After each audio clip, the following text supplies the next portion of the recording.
Здравствуйте, уважаемые слушатели! Тема сегодняшней лекции – клиника и диагностика переломов нижней челюсти. Цель лекции – сформировать представление о клинической картине и принципах диагностики переломов нижней челюсти.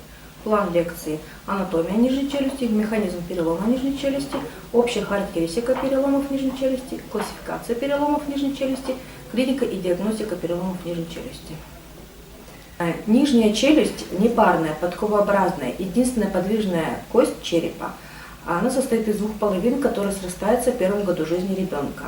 В пожилом возрасте на месте соединения этих двух половин образуется костный выступ. Тело челюсти изогнуто, наружная поверхность выпуклая, а внутренняя вогнутая. В основании тела поверхность переходит одна в другую, а в альвеолярной части они отделены альвеолами. Правая и левая половины сходятся под углом, и этот угол индивидуален, образует базальную дугу.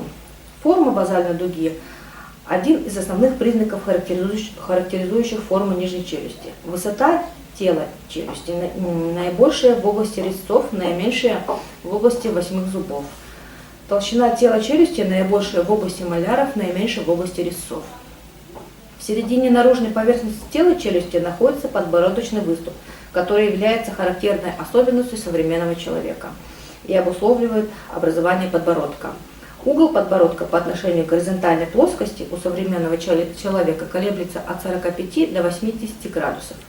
По обеим сторонам подбородочного выступа, ближе к основанию челюсти, находятся подбородочные бугорки. Снаружи от них расположено подбородочное отверстие, которое является выходным отверстием нижнечелюстного канала.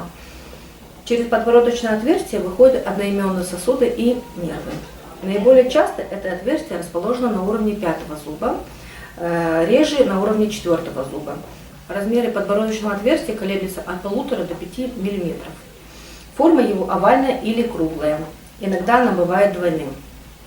Подбородочное отверстие удалено от основания челюсти на 10-9 мм. На беззубых челюстях взрослых с атрофированной альвеолярной частью она располагается ближе к верхушке края челюсти. В латеральных участках тела нижней челюсти находится косо расположенная валик, косая линия, передний конец которой соответствует уровню 5-6 зуба. На внутренней поверхности тела нижней челюсти, вблизи средней линии, находится костный шип, иногда двойной, подбородочная ось. Это место начала подбородочной подъязычной и подбородочной язычной мышц. Ниже и латеральнее подбородочной оси располагается двубрюшная ямка, в которой начинается двубрюшная мышца. Над двубрюшной ямкой расположено половое углубление, подъязычная ямка. Это след от подлежащей подъязычной слюнной железы. Далее сзади видна челюстно-подъязычная линия, на которой начинается верхний констриктор глотки и челюстно-подъязычная мышца. Челюстно-подъязычная линия идет между двубрюшной мышцей и подъязычной ямками на уровне 5-6 зуба и заканчивается на уровне поверхности ветвей челюсти. Под челюстно-язычной линией на уровне 5-6 зуба находится поднижнечелюстная ямка, след от расположенной в этом месте поднижнечелюстной слюнной железы. Как мы знаем, нижнюю челюсть окружает мышечный каркас, который состоит из мышц, опускающих нижнюю челюсть и поднимающих нижнюю челюсть. Это височная мышца, жевательная мышца, медиально-крыловидная мышца, латерально-крыловидная мышца, двубрюшная мышца, подбородочно-язычная мышца и челюстно-подъязычная мышца. Механизм перелома нижней челюсти возникает вследствие перегиба. Как видно на рисунке 1, это прямой перелом в области тела. Далее идет прямой перелом в области мыщелкового отростка и угла, непрямой перелом в области подбородка, прямой перелом в области угла и непрямой в боковом отделе, непрямой перелом в области суставных головок. Также механизм перелома нижней челюсти возникает вследствие сдвига, который возникает при ложной силе, также вследствие сжатия и вследствие отрыва нижней челюсти. Переломы нижней челюсти составляют от 60 до 90% от всех переломов костей лицевого скелета. Около 80% переломов нижней челюсти встречаются в пределах зубного ряда и считаются открытыми, инфицированными. Чаще переломы нижней челюсти локализуются в области угла, так называемых слабых участках нижней челюсти. Это ментальное отверстие в области угла, мыщелковый отросток и срединная линия. Почти одинаково по процентному соотношению переломы нижней челюсти встречаются как односторонние, так и двухсторонние. По этиологии переломы нижней челюсти могут быть травматические, патологические. По характеру перелома полные, неполные, без смещения костных отломков, со смещением костных отломков, линейные, оскольчатые, комбинированные, изолированные и сочетанные. По классификации по локализации встречаются односторонние и двухсторонние, переломы тела челюсти, переломы в области ветви челюсти. Это мыщелковый отросток, венечный отросток и, собственно, ветвь нижней челюсти. По количеству линий перелома одиночные, двойные и множественные. Множественные могут встречаться от 3 и более. По взаимоотношению костных отломков. Переломы бывают при переломе в боковом отделе между вторым и первым моляром, при переломе в области угла, при двойном переломе в области подбородка, при двухстороннем переломе в области углов нижней челюсти, при одностороннем переломе шейки мыщелкового отростка и при двухстороннем переломе мыщелкового отростка. Диагноз перелома нижней челюсти ставят на основании жалоб, анамнеза, клинико-рентгенологических данных. Жалобы больного СМО представляют на боль в определенном участке нижней челюсти, особенно при нагрузке и движении нижней челюсти, припухлость, кровотечение из полости рта, нарушение прикуса, жевания, глотания, невозможность закрыть или открыть рот, откусывание пищи, нарушение чувствительности кожи в области губы и подбородка. Из анамнеза можно выявить, что больной получил травму, выясняем место травмы, обстоятельства, время происшествия и была ли потеря сознания на момент черепно-мозговой травмы. При внешнем осмотре у больного следует обратить внимание на конфигурацию лица, смещение костных отломков, наличие гематомы, симптом непрямой нагрузки будет положительный, то есть боль в области перелома. Может отмечаться нарушение прикуса, кровотечение из щели перелома.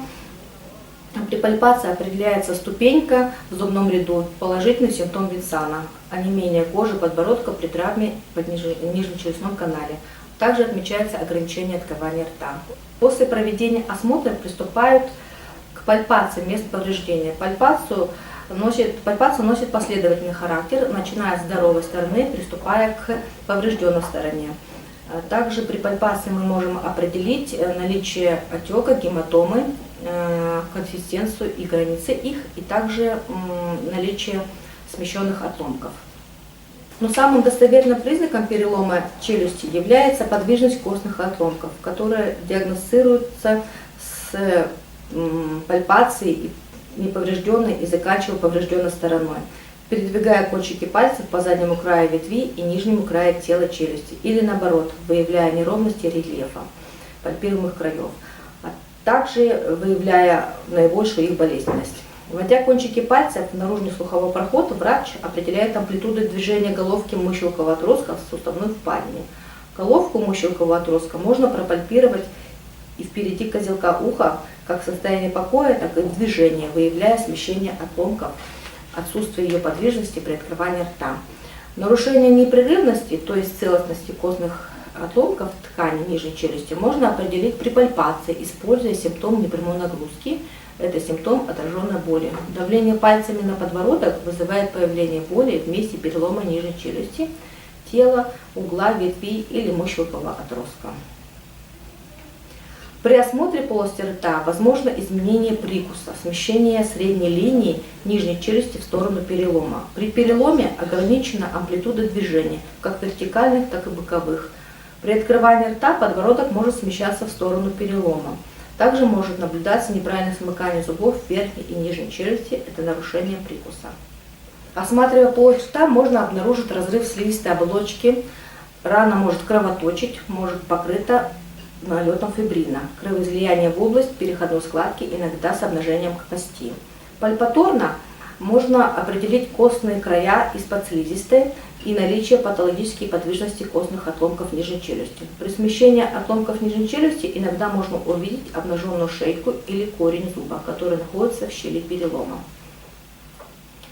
Симптом подвижности отломков нижней челюсти определяется бимануально, как по вертикали вверх-вниз, так и по горизонтали вперед-назад и на излом. При травматическом полном вывихе зуба из щели перелома лунка будет выполнена кровяным сгустком или может оставаться пустой.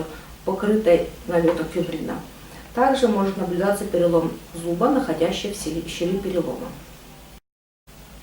Для того, чтобы уточнить локализацию и характер перелома нижней челюсти, степень смещения отломков, направление линии перелома, характер взаимоотношения зуба с щелью перелома, необходимо провести рентгенографию нижней челюсти в обзорной носо-лобной укладке и боковых, каждой половины челюсти, проекциях. Ортопантомография нижней челюсти позволяет на одном снимке увидеть все изменения, возникшие в результате травмы нижней челюсти на всем протяжении.